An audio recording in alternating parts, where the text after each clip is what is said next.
base of their economy. So they try to form a hub of business centers, financial centers, and attract all businesses from around the world, which they succeeded. So all these high-rise buildings, the skyscrapers and everything, they accommodate the headquarters of quite a number of international companies. And the development of Dubai mostly nowadays depend on being this financial hub in the Middle East. And of course, as we will see in a short while, they were the first and they saw the benefits of that, but now they are not alone and rivals are already there. So if we see the view of the downtown, that was downtown, and the view from the Burj Khalifa. Now, this is the kind of historic center of Dubai. All these emirates at the beginning of 20th century were small villages, and they were known for pearl diving. So they dived for pearl, and the pearl was their main export item. So this is where the original Dubai was, and they reconstructed, kind of renovated the old town, old village, the structures over there, and turned that into a point of attraction with restaurants and small shops and galleries and everything. Those of you who have been to Iran, for example, they may recognize the architectural elements here, the towers here, Bad Gir, they are called, the wind catchers that catch the wind and direct it inside the building for just working some kind of an air conditioning. So this is an interesting part of the old town, just by the Dubai Creek. And we will spend our half day, just we arrive the previous day, kind of early in the evening, spend the night at our hotel, and then the next morning we start visiting the city and the places that I already described partly. And we'll also visit the bazaar. This is on the other side of the creek that we have seen just a short while ago. When I say bazaar, of course, this is kind of, a very modest one when compared to the bazaars that you might have seen in Istanbul, Grand Bazaar, for example, or if you have been to Syria before the civil war, in Aleppo, Damascus, or in Iran, the Bazaar of Tehran. These are huge, bazaars. When compared to those, this is more modest, but still it is interesting, and it's possible to find various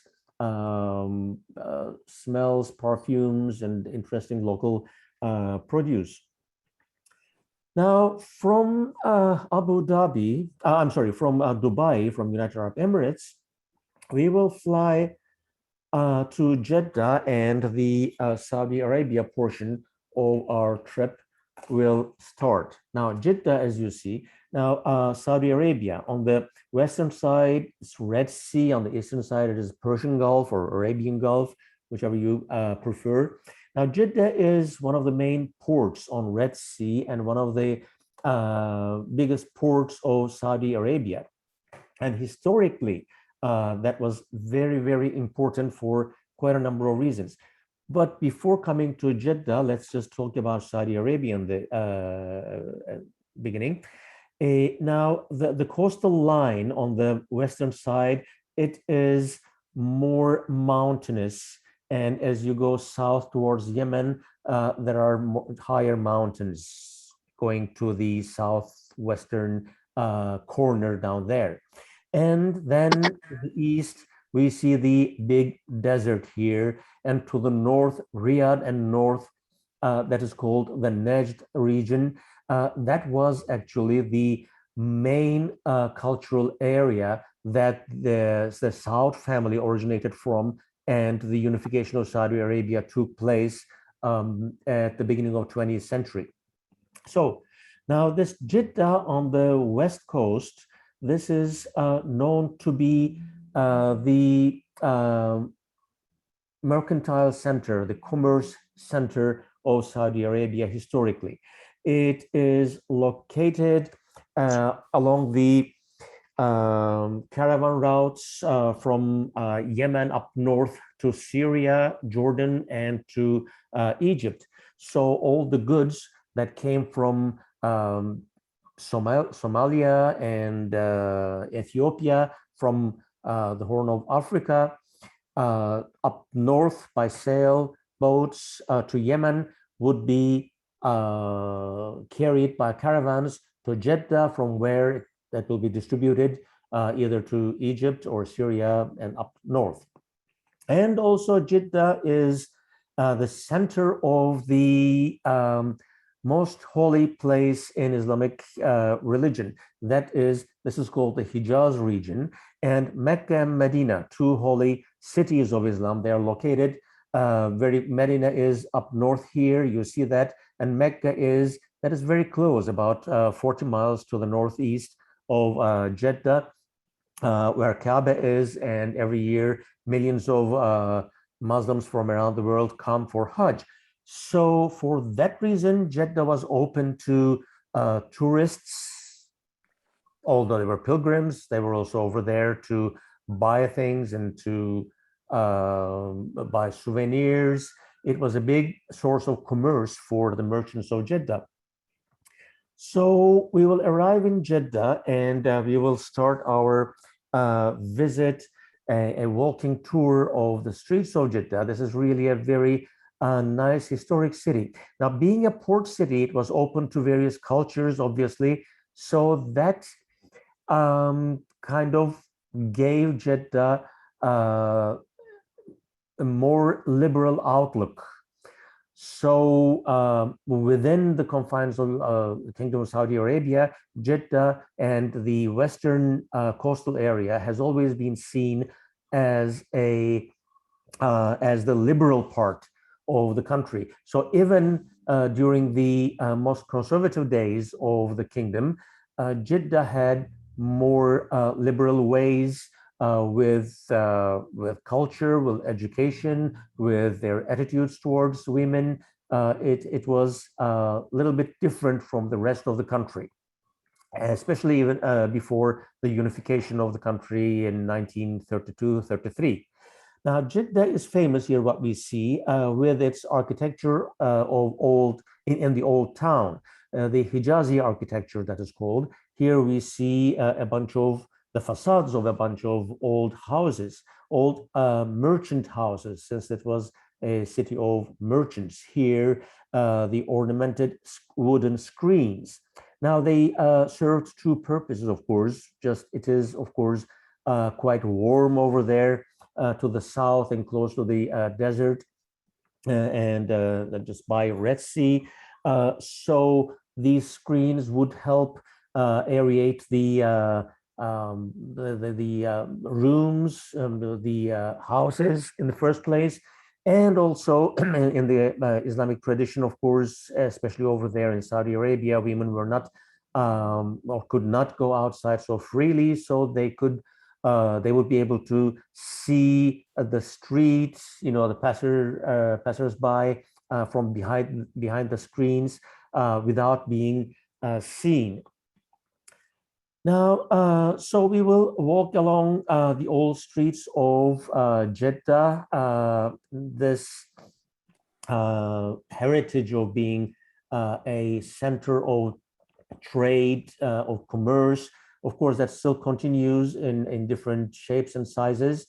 It's possible to see all these, small shops of various fragrances, various spices, and various, incense, for example. So we will be able to experience that. And at some point, we will visit one of the renovated merchant houses, and that was converted into a coffee shop. This is, again, our group at the beginning of 2020, tasting Arabian coffee.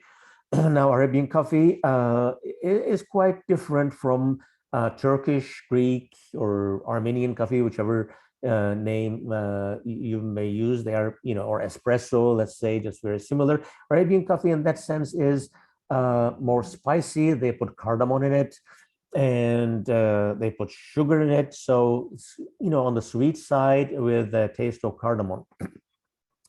Now, I'm sure you follow the news. You follow the news about Saudi Arabia and what has been going on for the last, more than 5-6 years now, even a decade, with King Salman and his son governing the country, getting the reins. With those changes, Saudi Arabia is now trying to increase tourism, which didn't exist at all, actually, just 10-15 years ago. They didn't even have a tourist visa, so you wouldn't be able to go into the country just for the purpose of touristic visits. So now they are renovating these places and trying to attract more tourism, but still they lag behind Dubai, behind Bahrain, Oman, or their surrounding smaller emirates. And they are now on the way of investing a lot for infrastructure and hotels and renovating the sites, historic sites, especially for the foreign tourists to come. So in our on our day in Jeddah, one of the other places that we are going to visit will be a museum that is a Abdul Rauf Khalil Museum. This is a very interesting structure, a private museum that was built by the initiative of just one rich person, and just he did a very good job with that. So this is the view from outside, just giving a classical look of an imaginary Arabian country, something that you might not see in reality. The skyline in a bunch of places where you might imagine as an Arabic country. But when we go inside, it is possible to see rooms and rooms and rooms full of ethnographical material from all different parts of Saudi Arabia.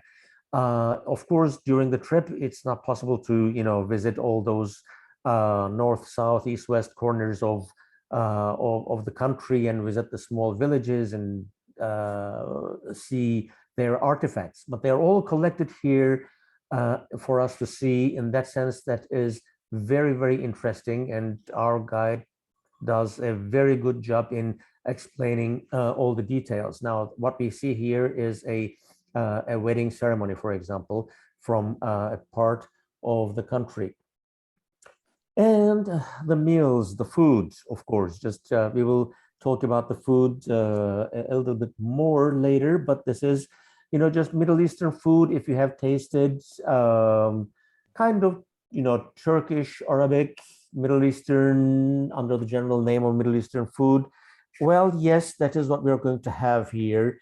Different kebabs and hummus and tahini and various kinds of vegetable dishes too. They're all delicious with a, wherever you go, they have their own touch, some kind of different spice that they add, some kind of different presentation that they have. But wherever we go, especially in Saudi Arabia, it is the hospitality and the enormity of the portions that we are going to get. That is really something that we are going to experience, and just I'm sure you will enjoy all the meals, and especially just because the weather is good, just eating outside, mingled with the local people. As you see in the background, these are all local families from Jeddah, all dining over there. And it's always possible to interact, and they are very welcoming, and they are curious themselves. And since tourism is, quite new in the country, when they see a group who that are not, who are not obviously from any Arabic country, they come and they ask and they talk and they introduce themselves and ask questions.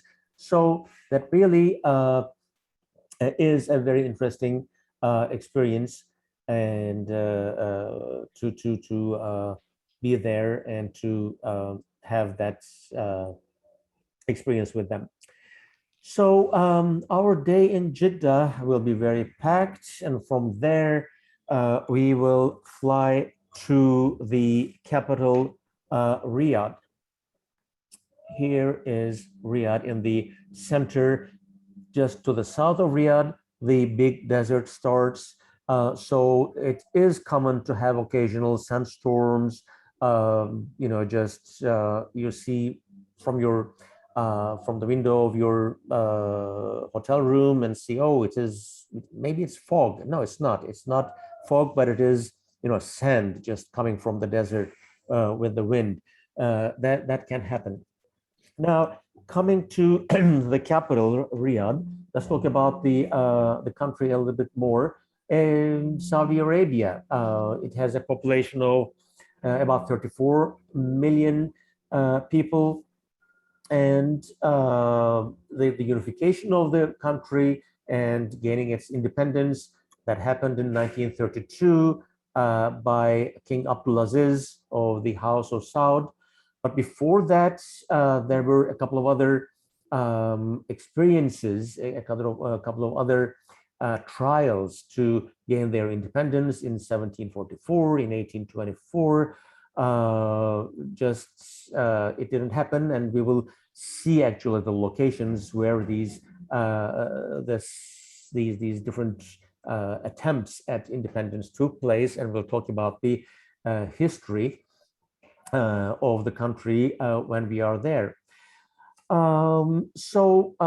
The Riyadh, that is the capital and the biggest city, population is about 8 million people. And now we mentioned for Jeddah, or about Jeddah being a city of merchants, a coastal city of trade, whereas Riyadh and this region to the north is the region of tribes, tribal region that was where initially in 19th century, all the tribes had their own independence, and they would just raid each other and raid the caravans coming from south, and also the caravans of the merchants coming from Jeddah. And Jeddah was a rich city, whereas Riyadh was a poor little town until more or less the independence. So the Saudi family, they had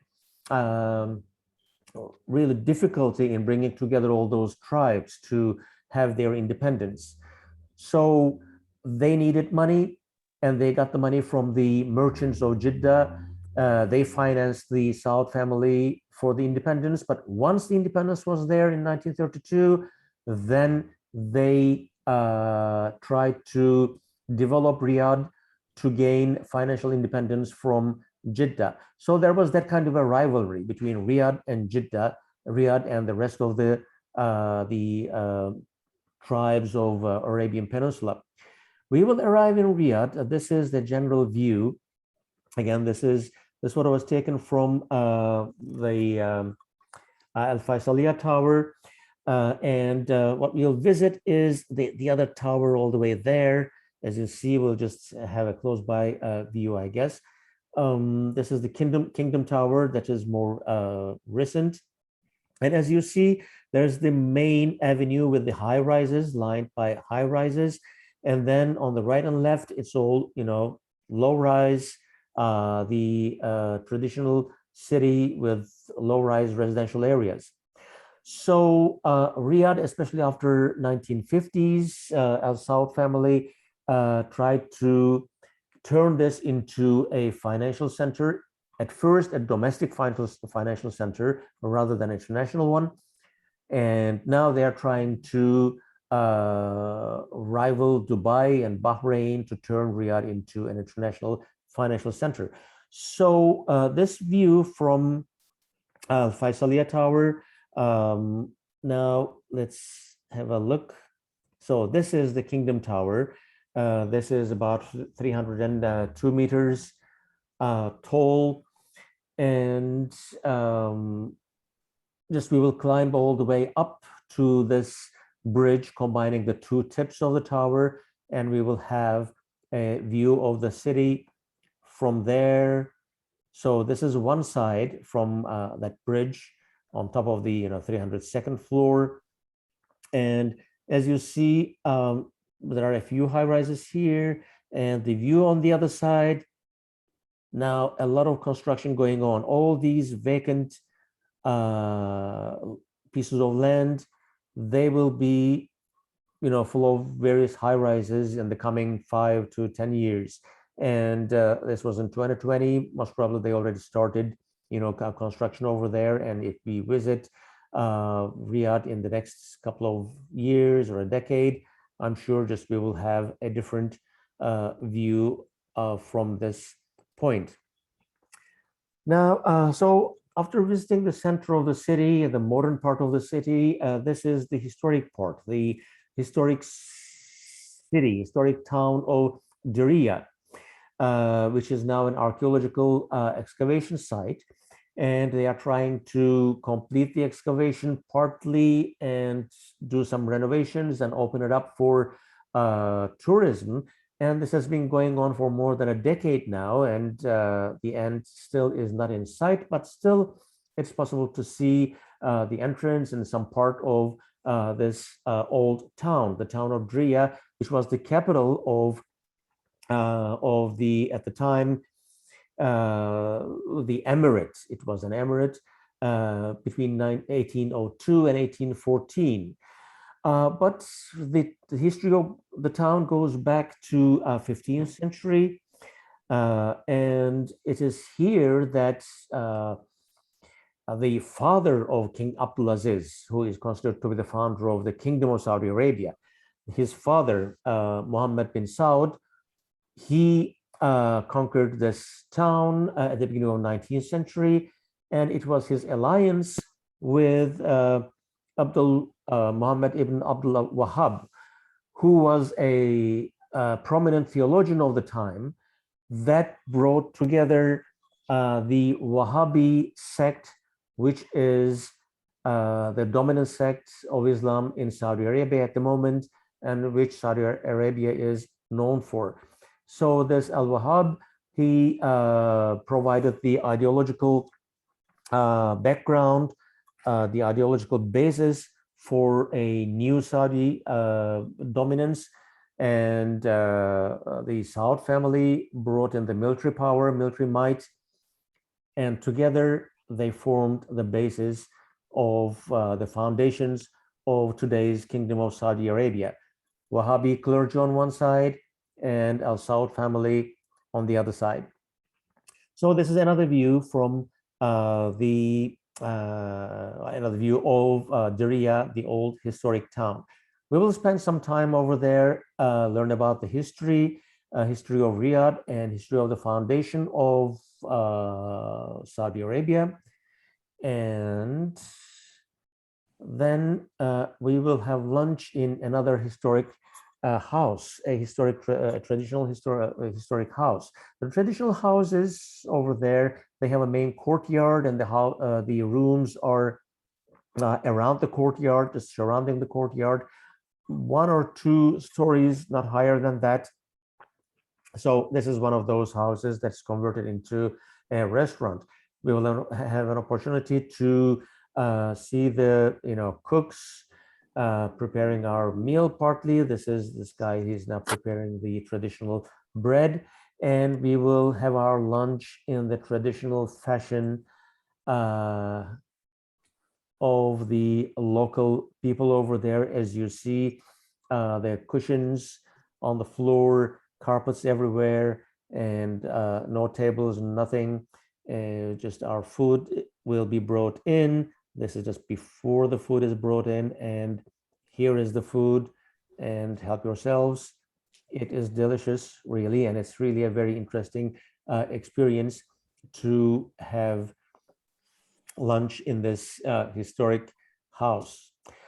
So after that, we will continue our visits in the city. Riyadh has a very nice national museum with the artifacts from all over Arabian Peninsula, going back to pre-Islamic times. It's really very rare stuff. It's difficult to find actually artifacts from pre-Islamic times. Whatever there is, they are all exhibited in the National Museum or in Riyadh. We'll visit the museum. After that, we will visit this palace. This is a Murabba palace. Murabba means square in Arabic. So this is a square structure about 1,300 feet on each side. That was the first building that was built, erected outside the walls of the city after independence. That was the at the first half of 20th century in 1936 by King Abdulaziz, and he stayed there for some time, for quite some time actually. So we will visit this palace, and we will visit a Masmak fort in the historic center of Riyadh. This is a clay and mud brick fort going back to mid 19th century. This is now the oldest structure in the city, and this was built obviously before the Saudi period, and there was a decisive battle here that took place in 1902. During that battle, the Saud family, King Abdulaziz, he wasn't king at the time, he succeeded to overthrow the emir at the time and took over the palace. Now inside is renovated, and it is a very, very interesting museum again that displays ethnographic material from various and historic material from various parts of the country. And we will walk around this old castle in the old neighborhood, and it is not unusual to meet with locals in some traditional clothes. For example, these two gentlemen we met, they were going to there are two musicians actually going to they were going to a wedding to perform over there. And we will visit the local market, and these are the locals in a tea house, just chatting and having a cup of coffee or tea. We will visit local shops, see local traditional goods and how they are made, just get some information from them, still producing them by hand in the traditional style. All these traditional artisans and the local market around the fort, the Masmak fort. Now, on our next day in Riyadh, now we are coming to, of course, this being a tour for World Affairs Council. Just there's the possibility of including a bunch of meetings with local either universities or institutions and World Affairs Council, and Sandhya just arranges most of these meetings. And this is one of the places that she contacted and arranged. And this is a women's university, Princess Noura University, that was established in 2011. And it was really nice to see all the young women studying there and their enthusiasm and how they just told about their life and education. And they were very welcoming, and that was really a one-of-a-kind experience. And another place we visited, for example, on the previous trip was King Saud University. Again, just we were welcomed by this gentleman, a professor and head of a department over there, who it turns out was educated in the United States and married to an American woman who converted to Islam, and now they are living in Riyadh. And he is, as I mentioned, the chairperson of one of the departments over there. And of course, this is again in the university. and a visit to the embassy in the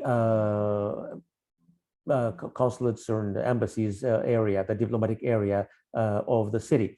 Of course, now that we have the COVID restrictions, so we may not be as lucky as last time to arrange meetings, and these are just examples. It's not, of course, set in stone that we will be, visiting these with these people and these locations, but there will always be some kind of, local visit that will be arranged by Sandhya, and we'll be able to meet with certain local either educators or embassy personnel, someone over there. So these were really interesting and added a different dimension to our visit. Now from Riyadh, we will fly to the East Coast. Now, West Coast, Jeddah, all merchants, and the center, Riyadh, the travel area, and lots of history about the foundation of the Kingdom of Saudi Arabia. And to the east, that is Dhahran area. This is the area of oil, petroleum. This is the main area that is the heart of Saudi Arabia, Arabian oil production. And the headquarters, this is not the headquarters, but the headquarters of Aramco are located there. Now, what we're going to visit, we'll fly there, and in this oil area, we will visit the structure, ITHRA, the King Abdulaziz Center for World Culture. This was financed partly by Aramco as Aramco Visitor Center. It is, as you see, it has a very interesting architecture. We will see from a different angle. This is a prize-winning architectural piece that kind of reflects or based on the rock formations that can be found in the deserts of Saudi Arabia. And another view, and night view. It is going to be a really very interesting visit. This cultural center, it has a museum inside, it has auditorium, cinema, a library, lecture halls, and art exhibitions. And architecturally, as I mentioned, it is interesting. So the people from Aramco Visitor Center, they will welcome us and they will give us a tour of the facility. And we will end up with visiting the interesting part, the museum, the oil museum that gives us a history of the oil exploration and the history of Aramco and how it developed and how it's going today. The oil was discovered in 1938, by the way, and we will visit this museum here, another view from the museum, and get information about oil production in Saudi Arabia. So that will add another dimension to our trip, and we will finish Saudi Arabia portion of our trip, and we will travel to Bahrain. Now, Bahrain, this area here, as you can see, just let's zoom in a little bit. As you see, this is the island. Actually, it's a bunch of islands. Bahrain is what is that? A compilation of 33 islands. This is the biggest one here, the main island, and it is connected to the mainland, which is Saudi Arabia today, by a causeway.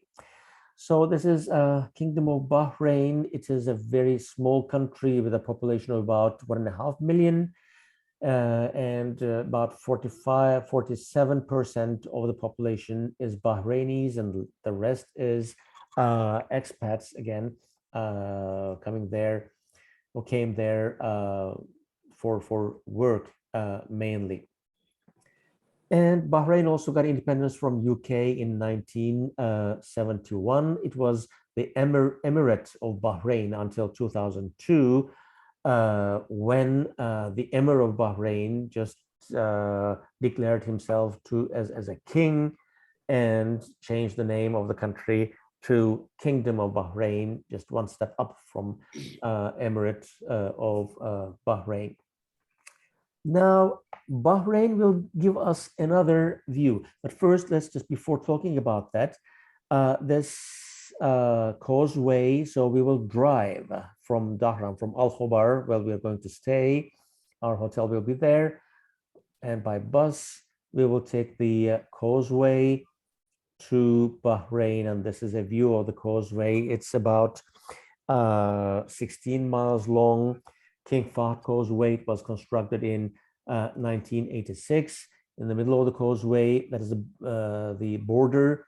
So we will have our passports stamped and then go into Bahrain and drive to the capital, Manama. This is an aerial view of Manama. And we see this is the main, just kind of cove, a lagoon, actually. Just we will see a better view of that in a short while. Here it is. This is the main lagoon, and this is Persian Gulf outside there, surrounding the island, and the causeway is just behind. And the structure in the middle. This is Four Seasons Hotel. This is our hotel where we're going to stay. The best hotel in town, or in the country, actually, I should say. And so that's where we are going to stay. Now, some more information about Bahrain, the interesting part. Now, at the very beginning, I mentioned that, just we can't put all these Arabic countries in one basket. They are all different. They have different cultures, different mixtures of population, different economies. Bahrain is, of course, also rich, not as rich as Saudi Arabia, but still rich with in oil and gas, natural gas.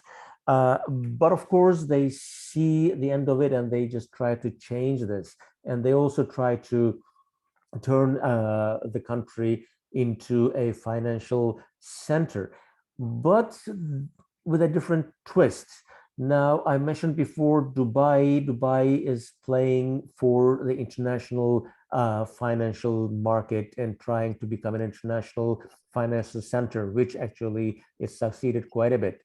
Riyadh is still at the beginning stage and trying to be a financial center for the country first and then in the region. But this Bahrain, they are trying to be a financial center for Islamic countries. They emphasize the Islamic banking, Islamic finance. So they already attracted a bunch of financial institutions from various surrounding Islamic countries and Islamic countries around the world. And they lead the way for Islamic non-interest bearing financial model of Islamic banking. So that is, maybe we'll have an opportunity to talk about that once we are there. Another interesting thing with Bahrain is the ruling family is a Sunni Arab.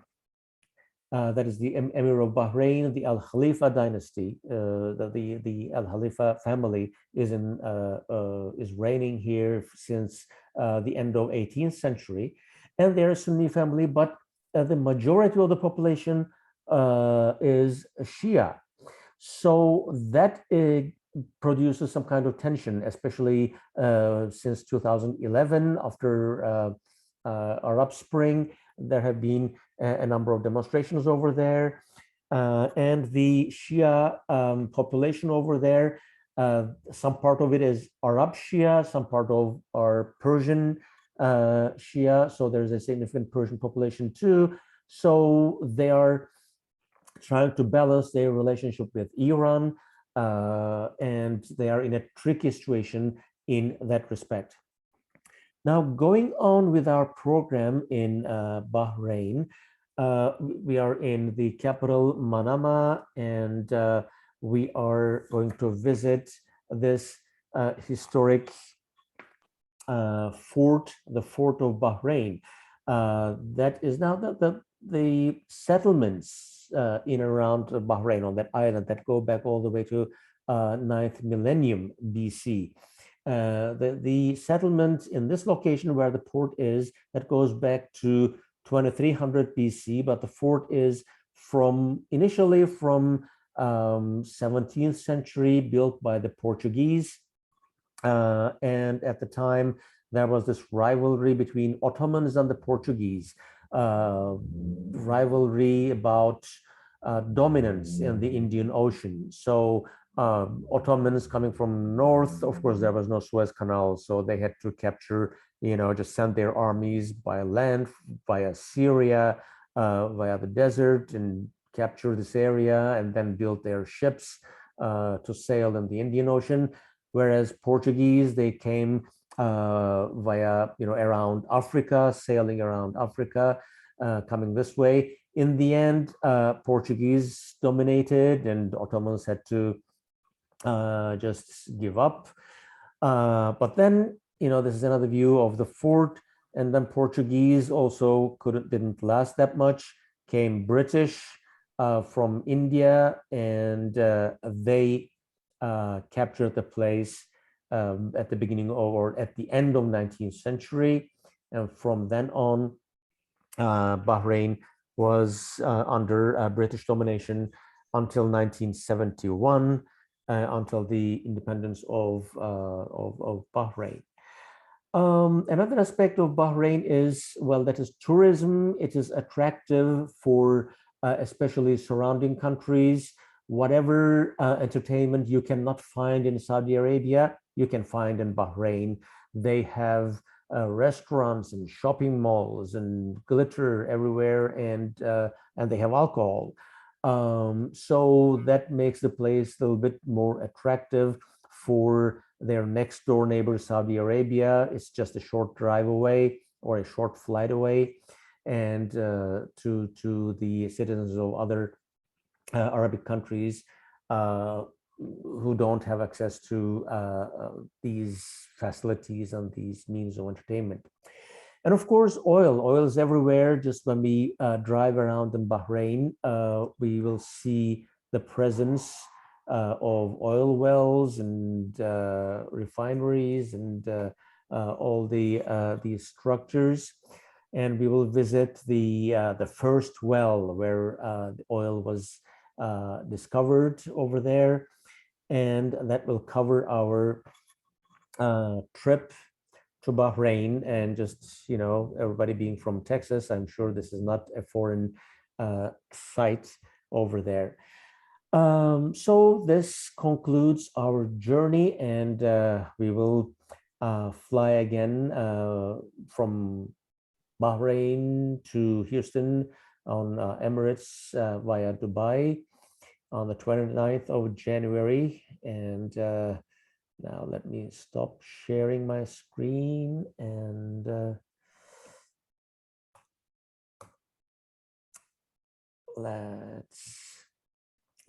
that concludes our journey to 3 countries.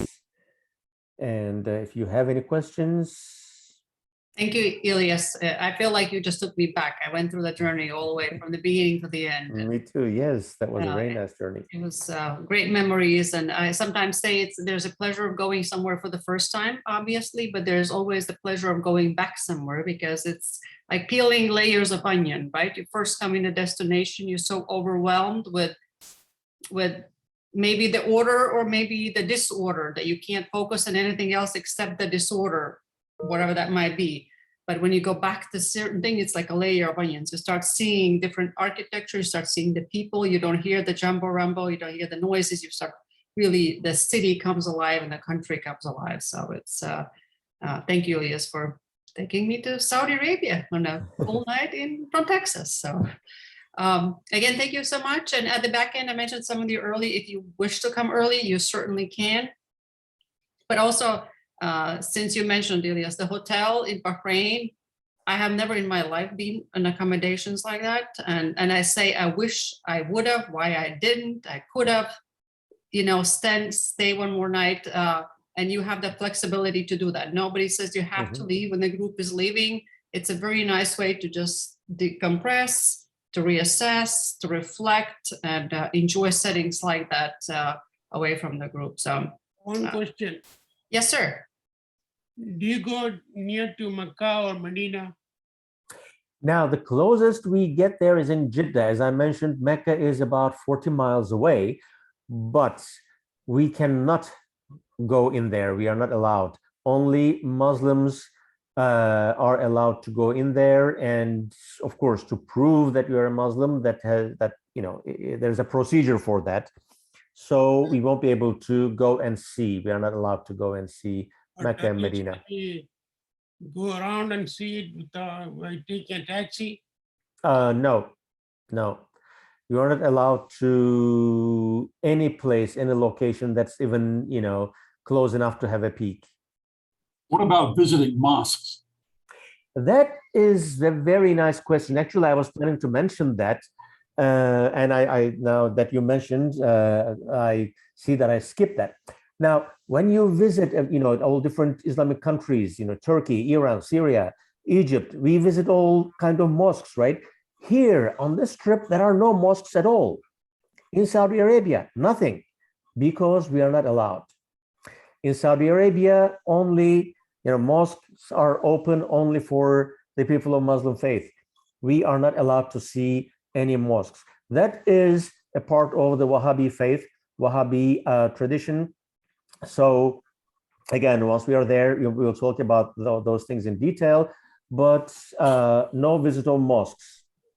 Oh, so you had the Shiite section in How do you hear Bahrain. them, though? I'm sorry?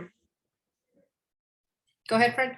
Oh, I was just saying, you spoke of a Shia section in one of the towns we visit. The Shias don't need to go to mosque, That is right? correct. Yes. Well, if we maybe just squeeze in something in Bahrain, but to be honest, I mean, as far as architecture or is concerned, there isn't anything of note that architecturally we should visit. Just for the sake of visiting a mosque, we may be able to do that in Bahrain, but again, it won't be something of a significance architecturally. Well, Riyadh is famous for having some spectacularly lush mosques. Again, we are And not you won't allowed. get to visit We are those. not allowed to visit. No, That's it. no. Any other questions? If you just raise your hand, I can help you mute you too. If that is, yeah, go ahead, Mike. Okay, what about the dress for the women? Oh yes, that's also that changed a lot. Can I answer that question? Yes, please, Sandhya. So when we went January of last year, we did not really know what to expect, right? That was very much of a question for all of us of, is it something we have to cover ourselves? And when we learned when we arrived, you don't have to do any of that. You don't have to, it's your choice, but there's no pressure, there's no cultural police, there's nobody gonna say anything if it is not done so. So there was, I wore a abaya one time more for experience rather than somebody instructed me to. Most of our travelers did not wear one. Some of them, again, bought one to take home because it was available to do so. But we're always respectful of the culture that we're in, which really means that, this is a very conservative environment. This is not a place where we show our shoulders or our thighs or anywhere, close to that. We don't wear shorts, so we are just very respectful. There was no issues of having flip-flops. I didn't really wear it, but if I was to wear some in a hotel, nobody would have looked at me that how dare I. When we were walking around, if you see my ankles, there was no any comment of anything on that. So I would say Talbot safe and Taylor safe, not really form-fitting, but conservative. And I wear some of the lighter jackets just because it is beautiful weather there at the time of the year. It gets cool at nights and fresh, sort of like we have here in Houston right now. So it's a very lovely time of the year. But you would not have to buy new attire or new clothes. Trust me, in your closet, what you have is plentiful. Well, Sylvia and I still have our buyers. I say take it with you. I took it with me just because it was my birthday, and I figured there's no better place to spend my birthday than in Riyadh, so it was quite memorable. Elias mentioned some of the hotels and some of the restaurants. We don't necessarily eat Mediterranean food from day 1 to day 10. That night we actually had Chinese. We went to a Chinese restaurant in Riyadh, and it was just the most spectacular birthday I could possibly imagine, from the drummers to the singers to the flares to you name it. And it was a Chinese restaurant. So it was quite fantastic. We, back on the Abaya part, we were on a call recently with somebody else that does a lot of business in Saudi Arabia and that kind of thing. And she reflected just what you had said, that has changed a lot. I mean, when Ginger and Sylvia went in 2013, they didn't have to wear an abaya until they stepped out their hotel room door.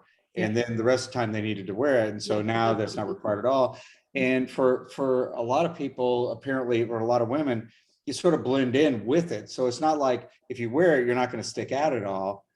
So you can get one when you're there and you can wear it and feel comfortable with it. And, so it's, I don't know, it's just kind of interesting.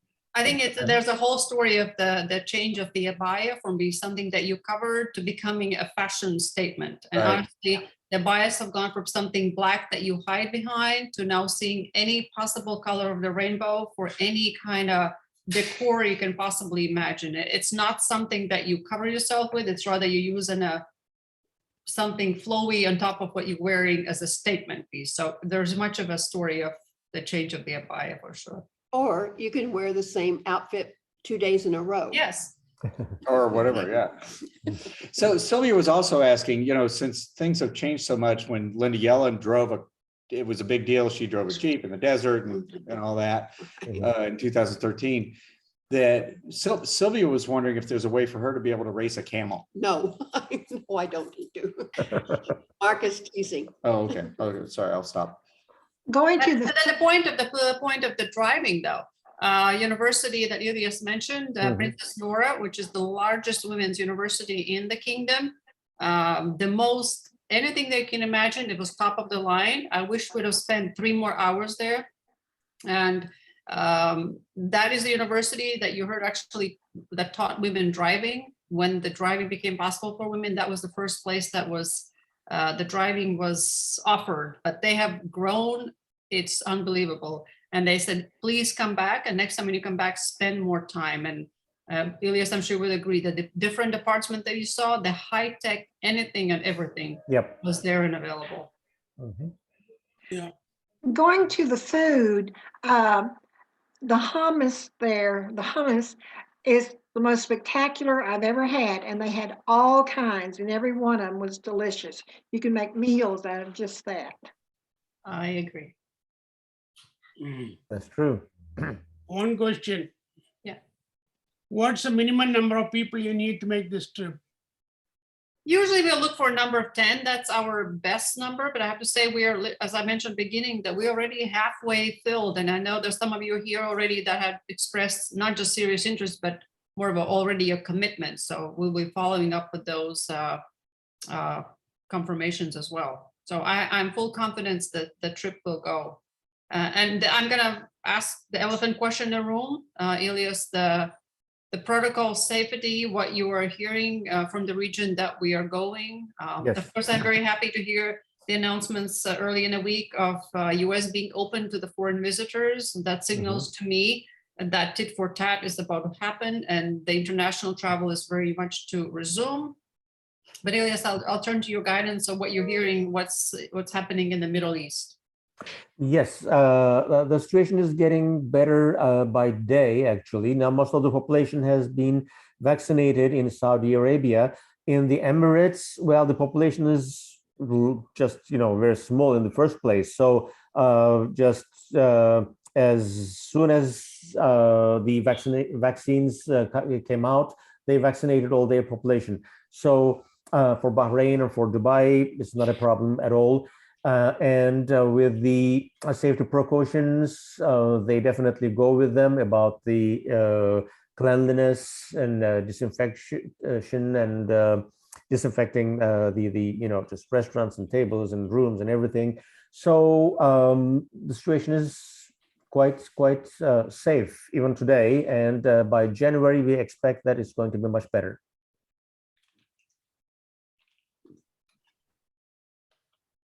Any questions about the flights or how to get there? Yeah, Ilias, what airline are you booking people in on? Yes, the best connection was with Emirates. So that's the reason actually that we included Dubai as a stopover destination for one night. So Houston, Dubai, Jeddah, and then from Bahrain, again via Dubai back to Houston on Emirates. Okay.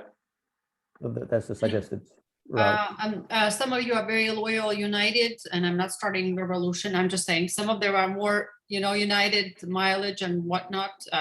There is an option to Turkish. I did fly Turkish, which of course adds another stop, right? It extends the tour. But Yep. in that case, Turkish is your airline. You go through Istanbul and you connect relatively conveniently on both ends. Yes, that's also possible. When is the last day to pay the money? I think we always prefer to operate, the sooner the better, because it creates the group and we know what that is. If it's a group of 2 or a group of 20 for the planning purposes, I would probably say November would be my comfort level, because once we go in the holidays, the time will go really quickly.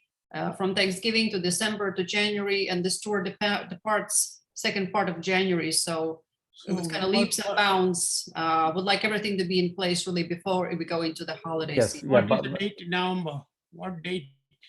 let's say end of October, because also getting the visa for Saudi Arabia will also take, there's a procedure for that. It's online now, it's much easier, but still, just to secure that, it will be, we need some time. So by the end of October, I should say, I guess. Will we each individually do the visas ourselves, or will you do that for us? I will do it. Sandia, are you going with us too? We have not decided yet what that means, but you know me, you call me, I'll be going there, But we want you to go. And Ilias, Definitely. do we have the same Saudi guide? Yes, that is right. Yes, we'll have the He's same. great. Yes, he's great. And I'm sure he He'll has be with us. stories to tell since the time, the 2 years ago time. He really understands the American traveler very well. He understands what is protocol, what is not, what is friendly or not, what is open dialogue. So all of those things really encompass and definitely increase our experience having. And he's very honest, right? I mean, you will agree, he will tell you as it is. Whether you like it or not. That's right. But that's called people-to-people connection. Oh, no, I think he's great. Yes. He I is, he's agree. a great person. Yeah. Oh yeah, it's if you don't have any questions, I know it's getting a little bit past the hour of 8. It's a lot of information, number one.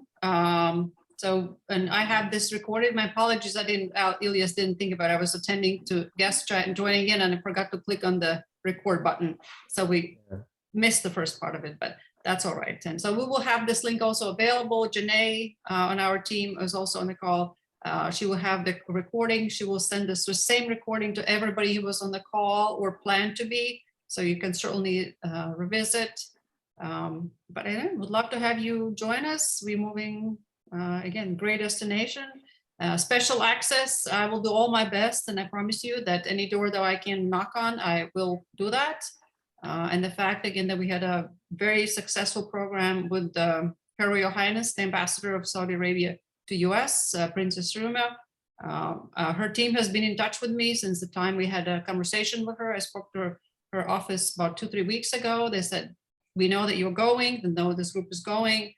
Please keep us posted, what we can help you to enhance the experience. So if we, as an organization and travelers, know that there's something we want to see or do. We all read and hear the news. Let me know. I'll make sure I have the ask on behalf of the group that again opens some of the doors and makes those people-to-people connections possible this time around as well. So, Great. but yeah, I'm looking forward to seeing everyone on the tour. Yes. thumbs up.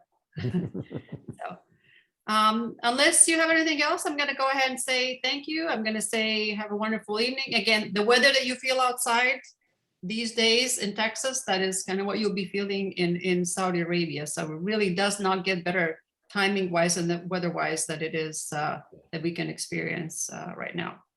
So we'll be in touch, ask questions, give us suggestions, opportunities, and I'll make sure my best to deliver and all of those. And again, it's even though it's so close, I say it's yet so far where the countries came from, how they see themselves, and they are not the same at all. So it's, and that's the way to best to experience it. All right, wish everybody good night. Thank you, Be well, everyone. Good stay night. healthy, and we'll be in touch. Goodbye. Thank you again. Bye-bye. Bye. Bye.